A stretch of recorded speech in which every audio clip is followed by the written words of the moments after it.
我有3星赵云，战力100万。我有5星貂蝉，战力600万。我不要赵云，不要貂蝉，我有满星拉克。这样出装，这样玩，新版战力1000万，你们就慢慢享受吧。哇，好厉害呀！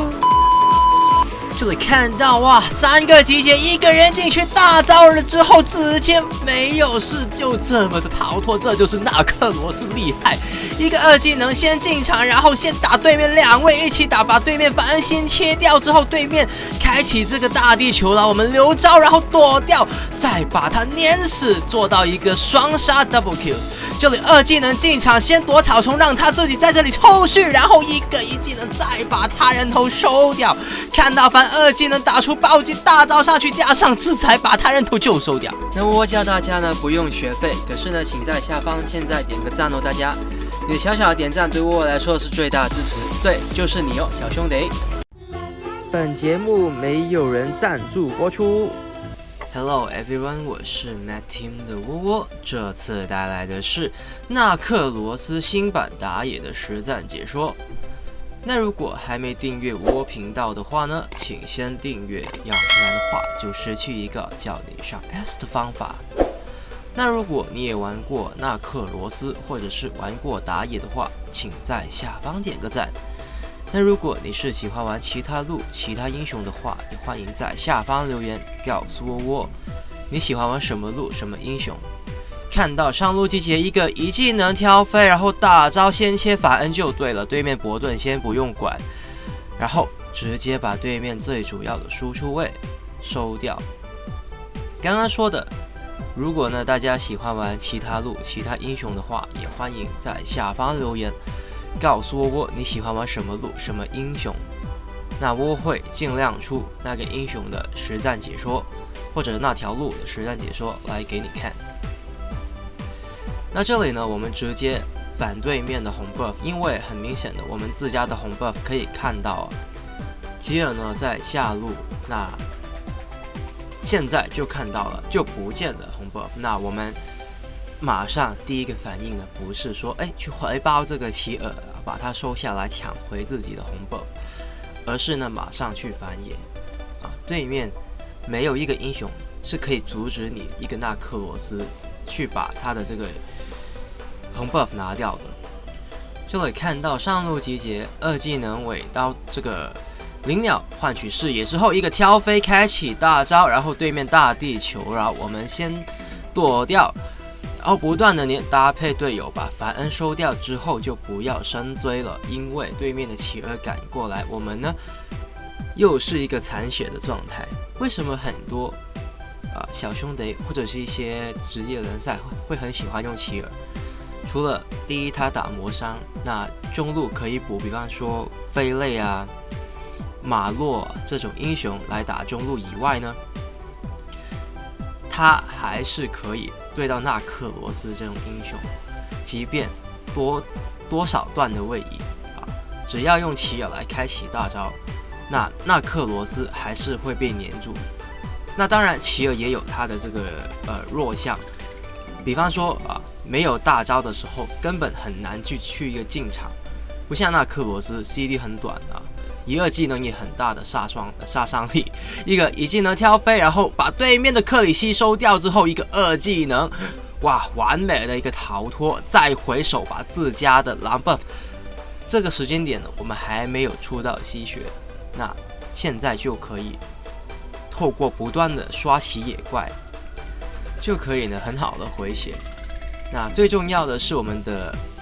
奥义方面呢，中间我们有塞了一半的夺萃，就使得我们在打野的过程之中呢，前期也好，也还是可以有一个很好的续航力。有些英雄你玩他打野刷完一波2个野区的野怪，可能就血量就已经剩下大概70%。那纳克罗斯这个英雄呢，在前期如果你有塞夺萃的话，那就差很远。这里看到呢，红 buff 区有集结，对面的克里希先被收掉，然后对面的凡恩我们先把小野怪拿掉，他很近他的这个防御塔。反倒的是，我们可以在 L 草这附近蹲一蹲，看一下有没有进场的机会。拉兹小兄弟直接这么走的话呢，其实就很明显的，我们可以看到齐尔就在中路啊，他在右的 L 草在蹲着。那很明显，如果直接往中路走，又没有中路外塔的话，就会直接被收掉。没所谓，我们这里呢要马上去上路补线，因为上路呢是没有人的一个状态，对面有兵线。我们这里先把对面法恩收掉，还有对面的一个伯顿，他开启这个大地球牢，我们还是把他人头收掉。这里的一个思路呢就是要把2位英雄都收掉，所以我们2位英雄都必须要不断的去黏他，不只是说把这个法恩收掉就可以了。这个伯顿也是要让他必死无疑，所以他的大地球牢必须要躲过，等待他大地球牢，这是我们留招啊，留一个技能，然后躲过他大地球牢。这里开启大招打对面的这位克里希，那最重要的其实是要为了刷起我们的1技能、2技能这个恶魔觉醒啊，还有我们增加自己的一个免伤。那这样的话呢，我们可以把中路外塔拆掉。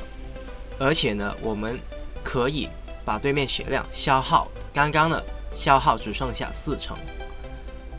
把中路兵线呢直接的又整理。那对面的辅助赶过来的时候，看到人头小很多，就不要那么贸然的进场了。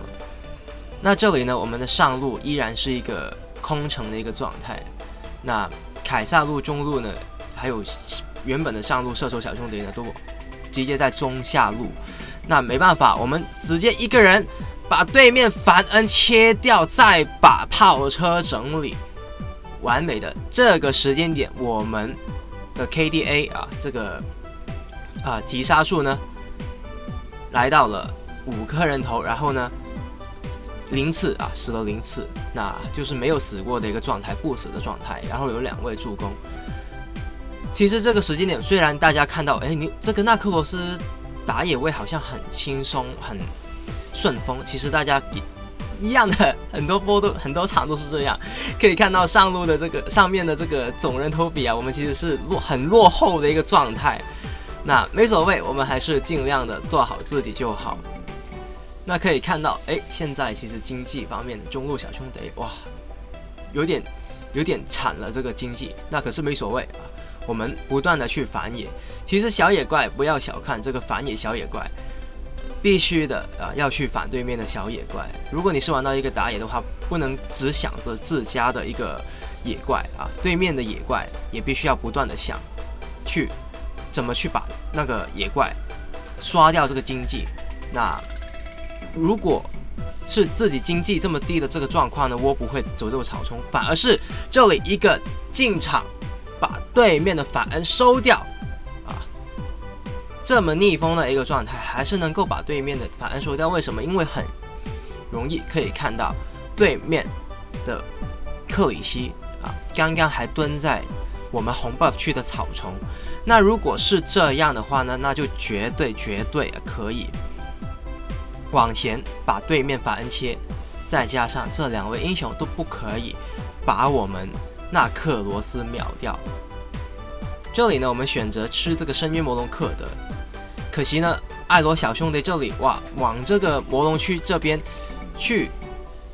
打的话呢，我们这个龙必须要放掉啊，而且不能让对面接手，因为很容易刚刚的这个被对面发现到的话，那就完了，因为对面那么多的英雄，那这里齐尔切我们一个大招啊，复活甲 pop 起来，那这个就是刚刚说到的。可是呢，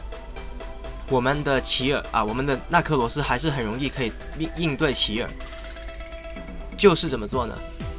有一个死神镰刀或者是一个复活甲，因为齐尔的大招呢只能刷1次，刷了1次之后要等很长的一个冷却。那如果是前期